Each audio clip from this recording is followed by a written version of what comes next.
Para os policiais que se interessarem, quiserem se aprofundar no assunto, que forem capazes, né, de se habilitar, além do algoritmo Marsh, é previsto, né, um complemento para tratar as demais lesões, né, e fazer medicamentos necessários aí para o tratamento dessa vítima. Então, para isso, né, o protocolo ele adicionou, né, um novo algoritmo chamado PAUS, ou seja, você vai fazer medicamentos para a dor, PEN, vai fazer os antibióticos, né, que é o A, vai fazer o tratamento das feridas e também as imobilizações das fraturas, ou seja, outros ferimentos que podem causar lesões a essa vítima e que podem ser abordados de uma maneira mais secundariamente. Então, vamos lá falar de cada um deles aí para os senhores. Então, PEN, analgésicos, né, dor.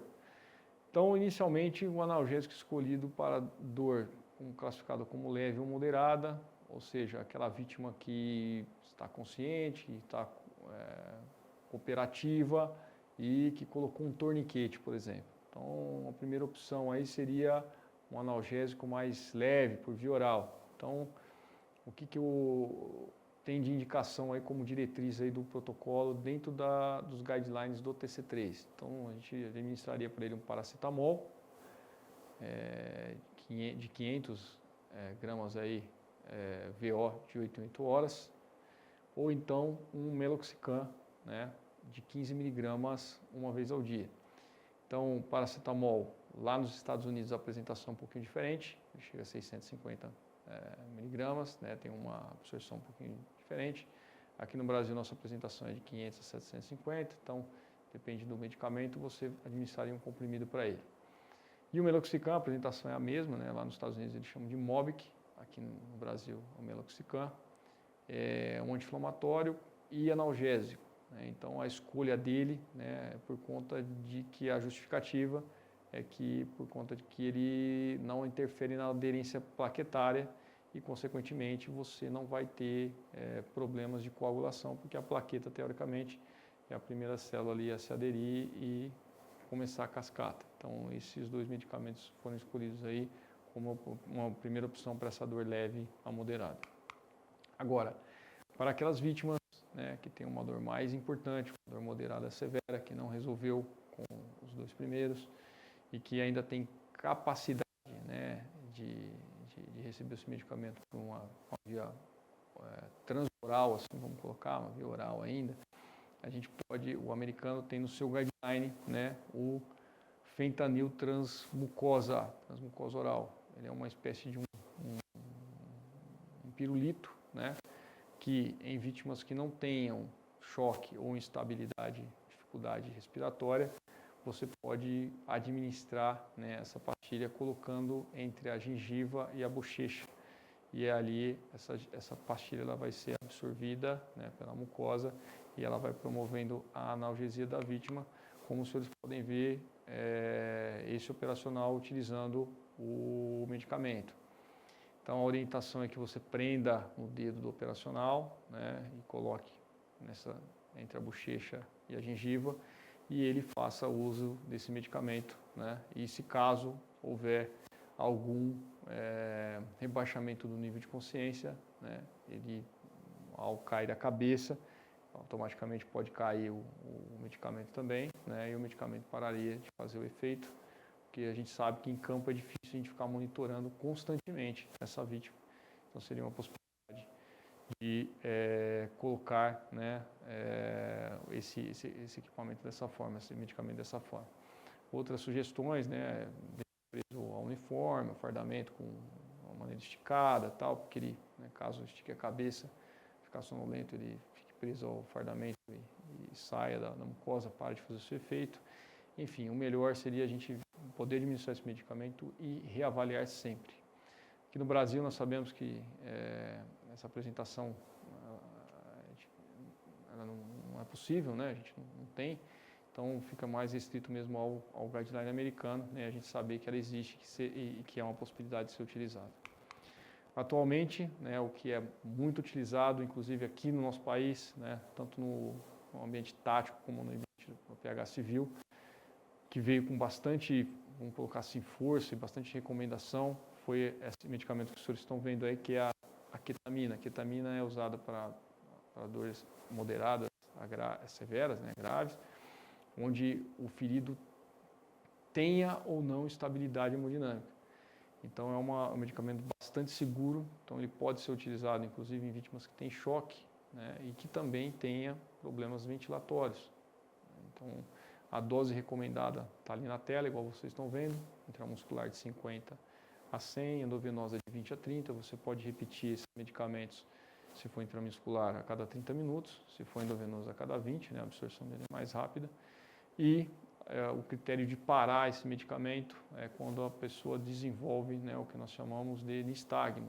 Nistagmo são movimentos dissociativos, ou seja, o olho dele começa a ficar com posições lateralizadas, né, constantemente. Então é uma maneira de a gente identificar a possibilidade de ele estar se impregnando pelo medicamento e realmente é a hora de você parar. Então esse seria o momento de parar. Se você fizer muito rápido a acetamina, né, por isso que a administração dela tem que ser mais lenta, ele eventualmente pode entrar em pressão respiratória e você tem que fazer o uso da bolsa, válvula, máscara, né, o ambu, para fazer a ventilação, que normalmente responde bem. Então, um bizu aí seria fazer esse medicamento administrado mais lentamente, né, para que você não tenha esse problema, né. Quando utilizar os medicamentos, né, não esqueçam, né, se você não desarmou esse operacional, né, se você não retirou o armamento, que a gente já fez essa orientação para quem tem alteração no nível de consciência, se você não desarmou, desarme agora, né, porque esses medicamentos podem causar alterações no nível de consciência, né, e essa vítima pode usar esse armamento, inclusive, contra a própria equipe. Então, faça isso.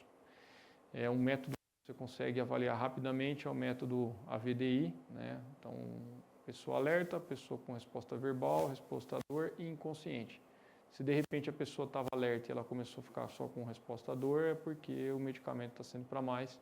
Então, você tem que ficar de olho, né? Parar de administrar o medicamento e avaliar o que está acontecendo. Então, essa é uma maneira rápida e simples e que o protocolo sugere que você faça para fazer o controle de como é que está administrando esses medicamentos.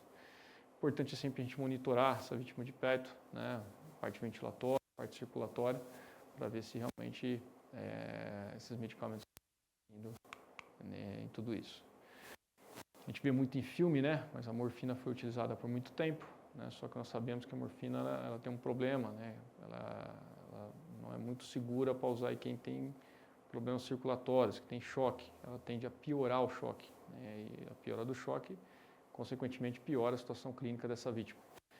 Então, ela é reservada mais para quem não tem choque, como uma alternativa ao fentanil transoral, né, então é uma alternativa que a gente tem, e, né, ela tem que ser evitada em quem tem problemas respiratórios também, porque ela pode causar depressão respiratória. Então, ela fica restrita às vítimas que não têm choque e que não têm problemas respiratórios. E sempre a gente tem que monitorar de próximo, né, essas vítimas aí. Existe um antídoto, né, vamos colocar assim, né, uma droga antagonista, que você pode reverter, né, os analgésicos opioides, né, então, no caso o fentanil aí. Então, você pode utilizar a naloxona, né. A naloxona teoricamente reverteria, mas é um medicamento que não é muito comum a gente ter em campo, né? Então é um medicamento mais restrito, né? Mas que seria uma possibilidade de você ter e reverter esses sintomas. Atualmente nós sabemos que a acetamina ela é muito, como colocar assim, condenada, né, no uso do trauma de crânio grave, né? Hoje em dia a gente sabe que ela é um pouquinho mais aceita, os trabalhos mostram que ela não tem